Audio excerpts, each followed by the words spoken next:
90% लोग swing trade में fail हो जाते हैं। बहुत सारी टेक्निक फॉलो करते हैं, बहुत सारे एक्सपर्ट को फॉलो करते हैं। ब्रेकआउट की जगह ब्रेकडाउन हो जाता है। वो सोचते रहते हैं कि हमने क्या गलती किया। उन्हें सब पता होता है, सब टेक्निक के बारे में आइडिया होता है, बट ये एक छोटी सी गलती है जो वो मिस आउट कर देते हैं और इस पॉइंट को इग्नोर कर देते हैं, जिसकी वजह से उन्हें लॉस होता है।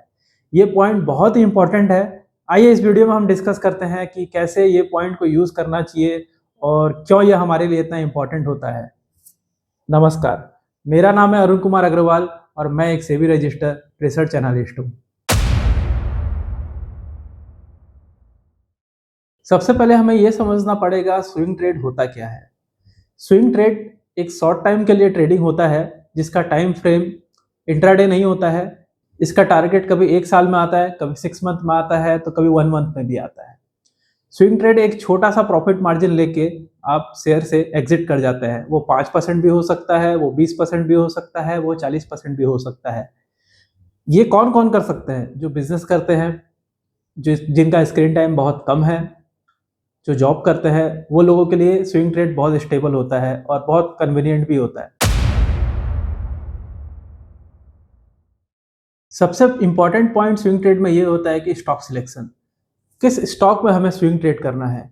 जैसे अभी आप देख सकते हैं आईटी को लेके काफ़ी न्यूज़ है और काफ़ी वोलेटिलिटी है और डाउनसाइड काफ़ी जा चुका है आईटी के शेयर्स। तो ये अपोजिट ट्रेंड में हुआ। कई बार लोग ऐसे शेयर में ट्रेड करके फंस जाते हैं। तो हमें किस शेयर पे स्विंग ट्रेड करना है, ये सिलेक्शन भी बहुत ज़रूरी होता है। हमें राइट शेयर को चूज़ करना है जो अभी ट्रेंड में चल रहा है पॉजिटिव में। जैसे अभी पीएसयू बैंक्स में काफ़ी रैली चल रही है, तो वो एक पॉजिटिव शेयर हो सकता था अगर आप कुछ दिन पहले पीएसयू बैंक्स में ट्रेडिंग करते तो।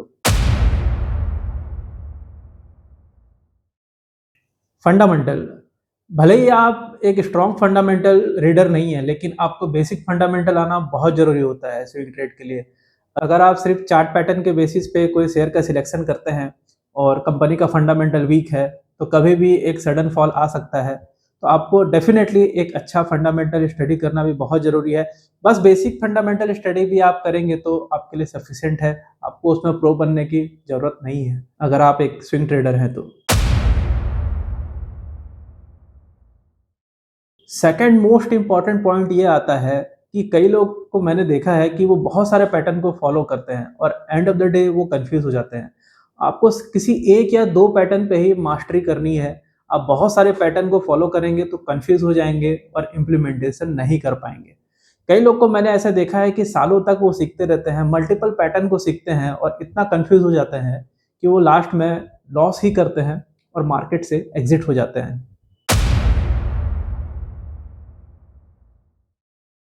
थर्ड इंपॉर्टेंट पॉइंट आता है एग्जिट करने का। अब कई लोगों ने टारगेट बनाया था 300 का शेयर है, हमने लिया है 350 के लिए, 350 आ गया, बट वो बहुत ग्रेडी हो जाते हैं और 350 पे एग्जिट नहीं करते हैं और वो ऊपर के टारगेट का वेट करते हैं, एक नया टारगेट बना लेते हैं। इसके चलते उनका जो प्रॉफिट आया था वो भी हाथ से चले जाता है। एक शेयर कितना ऊपर जाएगा हमें पता नहीं है, लेकिन अगर आपका टारगेट आ गया तो आपको डेफिनेटली एग्जिट कर देना चाहिए। फोर्थ मोस्ट इंपॉर्टेंट पॉइंट ये आता है कि लोग आज टेलीग्राम चैनल में, रैंडम सोशल मीडिया में किसी से भी टिप्स ले लेते हैं और फॉलो कर लेते हैं, जो कि बहुत ही गलत है। कई लोग पंप एंड डंप खेलते हैं, लोगों का पैसा बर्बाद कर देते हैं। फिर इन्वेस्टर सोचते हैं कि शेयर मार्केट एक जुआ है। इसलिए सेबी ने हमारे जैसे रिसर्च एनालिस्ट को अथॉरिटी दिया है कि हम आपको अच्छे से स्विंग ट्रेड बता पाएँ और ट्रेन कर पाएँ कि कैसे स्विंग ट्रेड कर सकते हैं। इसके लिए आप किसी भी सेबी रजिस्टर्ड रिसर्च एनालिस्ट से जुड़िए या फिर अपने फाइनेंशियल एडवाइज़र जो कि गवर्नमेंट से रजिस्टर हैं, उन्हीं से आप एडवाइस लीजिए, तो आपका लॉस होने का चांसेस कम होगा। पहला शेयर है ओरिएंट इलेक्ट्रिक। अगर आप ओरिएंट इलेक्ट्रिक का चार्ट देखेंगे तो क्लियरली यहाँ पर एक ब्रेकआउट होने वाला था हेड एंड शोल्डर पैटर्न के हिसाब से, बट यहाँ से ये ब्रेकडाउन हो गया। इसी समय का अगर आप देखेंगे रिजल्ट का टाइम था, ये था जून जुलाई का समय। तो आई थिंक यहाँ पर आप देखेंगे तो जून जुलाई का समय ये Q1 का रिजल्ट था, जो 14 करोड़ का नेट प्रॉफिट था। लास्ट क्वार्टर के कंपैरिजन में 20 करोड़ था। तो एक रीज़न ये था फॉल होने का।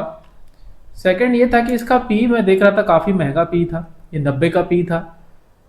अगर 90 के पी पे अगर हम शेयर लेंगे और अगर बैड रिजल्ट आएंगे तो फॉल होना तो बनता था। हमारा दूसरा शेयर है क्वालिटी फार्मा। यहाँ पर आप देख सकते हैं कि एक यहाँ पर ये हेड था एंड यहाँ एक शोल्डर बना, कप एंड हैंडल पैटर्न बना, यहाँ पर ब्रेकआउट हुआ और ये टूवर्ड टारगेट ही है। ये हमने सिलेक्ट किया था ये शेयर और हमारे लास्ट बैच पे भी बताया था एंड टूवर्ड ये टारगेट है। इसका सिंपल रीज़न था, ये शेयर काफ़ी सस्ता था। मैं आपको इसका फंडामेंटल दिखाता हूँ। ये शेयर काफ़ी सस्ता था एंड कंटिन्यूस अगर आप इसके रिजल्ट देखेंगे तो अच्छे रिजल्ट आ रहे हैं। अभी रिसेंट क्वार्टर का रिजल्ट भी इसका 16 करोड़ का आया था, जो कि हाईएस्ट एवर नेट प्रॉफिट था एंड सेल्स में भी 123 था। इसकी वजह से आप देख सकते हैं यहाँ पर एक क्लियर ब्रेकआउट हुआ और इसने पैटर्न को फॉलो किया। अगर इसी की वजह इसका रिजल्ट अगर खराब होता तो ये ब्रेकडाउन हो सकता था, बट ये इतना नीचे नहीं जाता ओरिएंट इलेक्ट्रिक की तरह, क्योंकि ये शेयर उतना महंगा नहीं था। तो मेरा बोलना यही है, आप अगर एक अच्छे वैल्यूएशन के शेयर को लेंगे और अगर कुछ खराब न्यूज़ भी आ जाती है तो आप उस शेयर को होल्ड कर सकते हैं टारगेट के लिए। तीसरी कंपनी में आपको लेके चलता हूँ कोफोर्ज की तरफ। आप कोफोर्ज को भी देखेंगे तो यहाँ पर एक क्लियरली एक ब्रेकआउट नज़र आया, 2 बार ऐसा ब्रेकआउट नज़र आया। इस रेसिस्टेंट को ये ब्रेकआउट करने ही वाला था, बट यहाँ से ब्रेकडाउन हो गया। कंपनी का अगर हम यहाँ फंडामेंटल देखेंगे तो कंपनी का फंडामेंटल काफ़ी स्ट्रांग है। कंपनी कंटिन्यूसली ग्रो कर रही है, कंपनी लॉस पे नहीं है, सेल्स में कंटिन्यूसली इंप्रूवमेंट हुआ है। लेकिन इसका पी रेशियो 31 का है और पहले भी अगर आप यहाँ पी रेशियो देखेंगे तो यहाँ पर 75 का पी पहुँच चुका था। 75 के पी पे अगर आप किसी शेयर को लेंगे तो वो सस्ता नहीं होता है। 75 का पी मतलब ऐसा हो गया कि क्या कंपनी हर साल 75% के हिसाब से ग्रो करेगी? नहीं करेगी, वो पॉसिबल नहीं है, वो शॉर्ट टर्म के लिए ही होता है। एक तो एआई का प्रॉब्लम चल ही रहा है, उसके चलते भी शेयर में फॉल आया, ऊपर से यहाँ पर मार्जिन भी नीचे गिरा क्योंकि बहुत हाई पे ये ट्रेड कर रहा था। आपने थोड़ा सा फंडामेंटल देख के शेयर को लिया होता तो यहाँ पर ये इतना ब्रेकडाउन होने से पहले आप बच जाते। लेकिन जैसे स्मार्ट इन्वेस्टर और जो जानते हैं फंडामेंटली, वो इस डिप पे ही बाय करते हैं, वो यहाँ पर बाय नहीं करते हैं। जैसे कोफोर्ज अभी मेरे टारगेट पे है कि मैं इस पर बाय करूँगा, मैं इसमें वेट कर रहा हूँ एक रिवर्सल का। अगर आप यहाँ फंडामेंटली शेयर को देखेंगे तो 31 का पी है, जो अभी सस्ता हो चुका है, पहले 75 का पी था। हमें परचेज करना है इस लेवल पे जब सस्ता होता है शेयर, हमें इस लेवल पे परचेज नहीं करना है महंगे पे। बट जनरल पीपल यहाँ पर परचेज करते हैं ब्रेकआउट के हिसाब से। मैं परचेज करता हूँ यहाँ सपोर्ट पे ताकि एक अच्छा प्रॉफिट बने। जैसे मैंने आपको 3 चार्ट पैटर्न अभी दिखाया है, जिसमें किसी में सक्सेस हुआ, किसी में फेल हुआ, जबकि तीनों की तीनों कंपनी अच्छी कंपनी है। ये सब रीज़न इसलिए हुआ, किसी का रिजल्ट अच्छा है, किसी का रिजल्ट खराब आए, या फिर किसी इवेंट की वजह से ये सब चीज़ें हुई। तो हमेशा आपको एक मार्जिन ऑफ एरर रखना चाहिए। अगर आप गलत भी हो गए तो आपको लॉस नहीं होगा। तो आप फंडामेंटली को डेफिनेटली कंसिडर करें। ऑलरेडी अगर आप एक महंगे शेयर को लेंगे और उसमें ट्रेडिंग करेंगे तो उसमें बहुत ज़्यादा चांसेस होता है कि वो शेयर नीचे आ सकता है किसी बैड न्यूज़ की वजह से। जैसे आईटी कंपनीज में भी आप देख सकते हैं कि काफ़ी फॉल चल रहा है, काफ़ी बैड न्यूज़ आ रही है। इवन दो बहुत सारे पैटर्न पहले बने थे, बट उसके बाद भी वो शेयर में ब्रेकडाउन हुआ है। अब आपने सारे रूल्स एंड रेगुलेशन फॉलो कर लिए, सारे चार्ट पैटर्न देख लिए, फंडामेंटल देख लिए, उसके बाद भी कई बार ऐसा होता है कि आपके शेयर नीचे चले जाते हैं, ब्रेकआउट की जगह ब्रेकडाउन हो जाते हैं, सडन मूवमेंट आते हैं। उसके बहुत सारे रीज़न हैं। कई बार ऐसा होता है कि कुछ बैड न्यूज़ आ जाते हैं स्टॉक्स पे, जैसे आईडीएफसी फर्स्ट पे ही अभी आया था 590 करोड़ का, तो 20% का शेयर फॉल हुआ था। वो सब चीज़ें अनसर्टेनिटी के हिसाब से होती है। अगर आपका शेयर फंडामेंटली स्ट्रांग है तो वो वापस से ऊपर जाएगा, आप उसे होल्ड कर सकते हैं। लेकिन एक फंडामेंटली वीक शेयर को आप लेंगे और उसमें स्विंग ट्रेड करेंगे और बाई चांस अगर ऐसा कुछ इश्यू हो गया या न्यूज़ आ गया तो आप उससे एग्जिट नहीं कर पाएंगे और आपको लॉस ही होगा। कई बार ऐसा होता है कि कई शेयर्स में पंप एंड डंप स्कीम भी होता है, तो आपको डेफिनेटली लॉस होगा। आपको किसी एक टेक्निक के बेसिस पे ही इन्वेस्टमेंट करना है और आपके टारगेटेड प्राइस पे आपको एग्जिट करना है। अगर आप इस सिस्टम को फॉलो करेंगे तब भी आपकी एक्यूरेसी 70 to 80% या 90% आ सकती है, 100% उसमें भी नहीं आएगा। उसका रीज़न ये है कि बहुत सारे अनसर्टेनिटी होते हैं। लेकिन आप मल्टीपल थ्योरी पे चलेंगे तो आपका ये सक्सेस का रेट काफ़ी नीचे हो सकता है। सबसे लास्ट और इम्पॉर्टेंट पॉइंट ये आता है रिस्क मैनेजमेंट।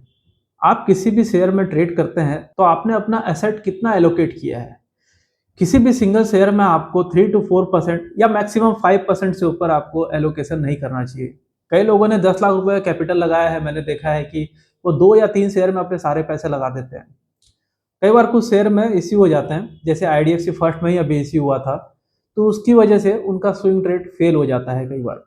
लेकिन अगर आप एक डाइवर्सिफ़ाई करके रखेंगे पोर्टफ़ोलियो को 5%, 3% के हिसाब से, अगर आप 5% के हिसाब से भी आप लेते हैं तो आपके 20 शेयर्स हो गए। अगर आप 3% के हिसाब से भी लेते हैं तो आपके 33 शेयर्स अप्रॉक्सिमेटली हो गए। अगर आप उस हिसाब से इन्वेस्टमेंट करेंगे तो आपका रिस्क जो है वो डाइवर्सिफ़ाई रहेगा। किसी 1-2 शेयर में या 4 शेयर में अगर आपका स्ट्रैटेजी काम नहीं आया या कुछ सडनली कुछ और न्यूज़ आ गए तो भी आप मैनेज कर सकते हैं।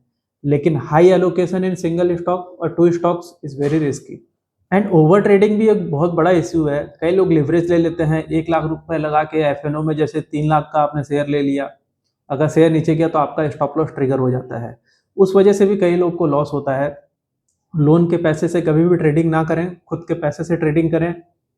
अगर आप फंडामेंटली गुड शेयर को चूज़ करते हैं और गलत भी हो गए, तो आप उसे होल्ड कर सकते हैं कुछ समय के लिए। अगर फंडामेंटली अच्छी है तो वो टारगेट ऊपर आ ही जाएगा। जैसे आपने कोविड से लेके अभी तक देखा कि बहुत सारे शेयर ऐसे थे कि जिन्होंने परफॉर्म नहीं किया, बट ड्यूरिंग द टाइम धीरे-धीरे साल भर साल वो परफॉर्म करते गए। जैसे आप एफएमसीजी कंपनी के बारे में ही देख सकते हैं कि लोग काफ़ी बेयरिश हो चुके थे कि परफॉर्म नहीं करेगा। बट आफ्टर ऑल अभी आप देखेंगे तो सारी एफएमसीजी ने नया टॉप बनाया है और काफ़ी अच्छा कर रहे हैं। अगर ये वीडियो पसंद आई तो चैनल को फॉलो कीजिए। वीडियो देखने के लिए धन्यवाद। फिर मिलते हैं एक नए वीडियो के साथ।